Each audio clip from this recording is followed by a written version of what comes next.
Rail মন্ত্রণালয়ের সচিব মহোদয়ের প্রতিনিধি দল এসেছেন।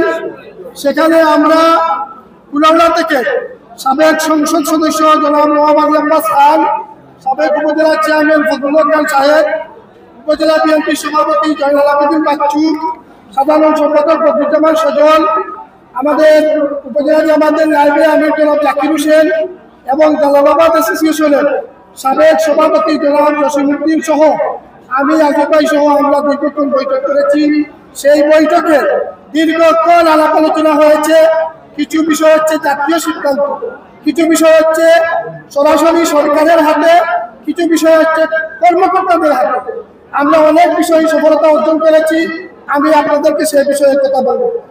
৮ নম্বর, আমাদের যাত্রীদের চাহিদা অনুপাতে প্রতিটি ট্রেনের অতিরিক্ত বগি সংযোজনের যে দাবি ছিল, সেই দাবির প্রেক্ষিতে ওনারা প্রতিদিন প্রত্যেক ট্রেনে 2টি করে অতিরিক্ত বগি সংযোজন করেছেন এবং আরো যেগুলো বাকি আছে করবেন। ৭ নম্বর, সিলেটের সাথে চলাচলকারী ট্রেনের শিডিউল বিপর্যয় রোধে ত্রুটিমুক্ত ইঞ্জিন যুক্ত করা। ওনারা নতুন কিছু ইঞ্জিন আনছেন, এর আগ পর্যন্ত যেগুলো আছে সেগুলো মেরামত করে ভালো ইঞ্জিন দিয়ে এই লাইনে ট্রেন চালু রাখবেন।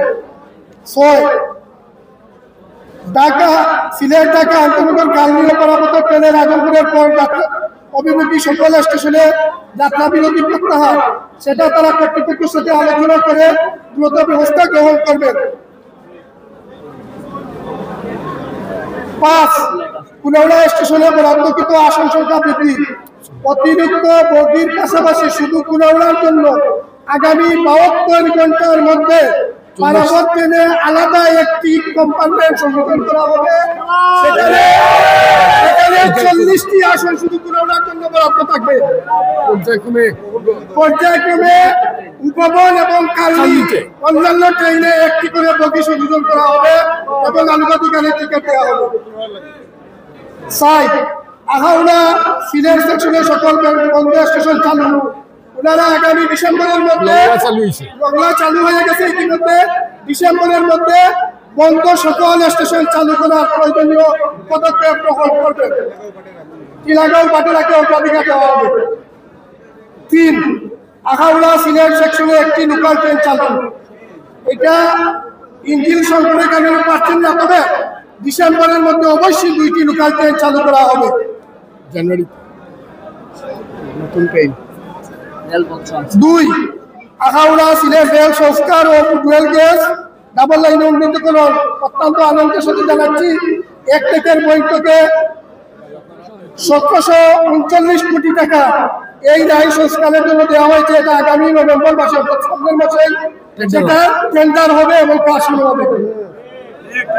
১, নতুন ট্রেন চালু।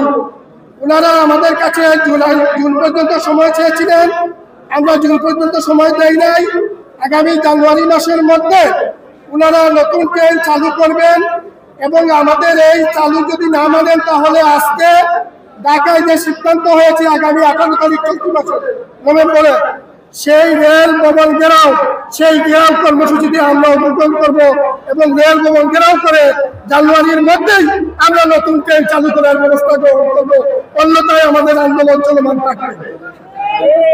এছাড়া 18 তারিখের মধ্যে গণপ্রজাতন্ত্রী বাংলাদেশ সরকারের মাননীয় রেলপথ মন্ত্রণালয়ের সচিবের সাথে আমাদের বৈঠকের ব্যবস্থা করে দেবেন।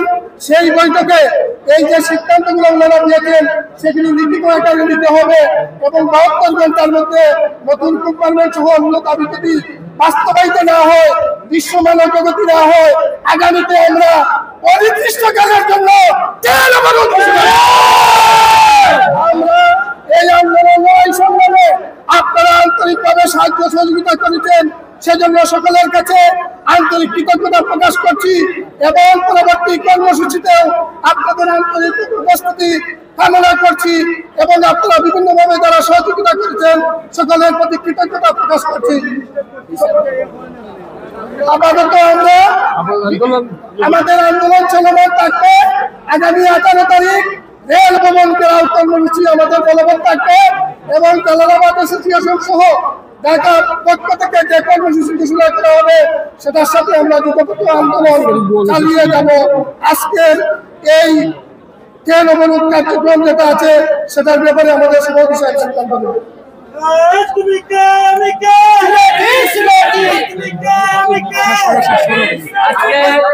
আজকে আমরা এখন কয়টা বাজে? এখন 2টা বাজে। আমরা যেহেতু 5টা পর্যন্ত আমাদের অবরোধ কর্মসূচি ছিল, 3 ঘন্টা আগে আমরা আমাদের এই অবরোধ কর্মসূচি প্রত্যাহার করে নিচ্ছি এবং আগামী 18 তারিখের মধ্যে সচিব মহোদয়ের সাথে আমাদের বৈঠকটা হবে। ইনশাআল্লাহ ফলপ্রসূ আবারও বৈঠক হবে এবং আমরা ওনাদের অনুরোধের প্রেক্ষিতে আমরা আগামী ডিসেম্বর পর্যন্ত আমাদের এই কর্মসূচি আপাতত শিথিল করলাম। 18 তারিখ তো আছে, 18 তারিখ আছে, চলমান আছে, চলমান থাকবে।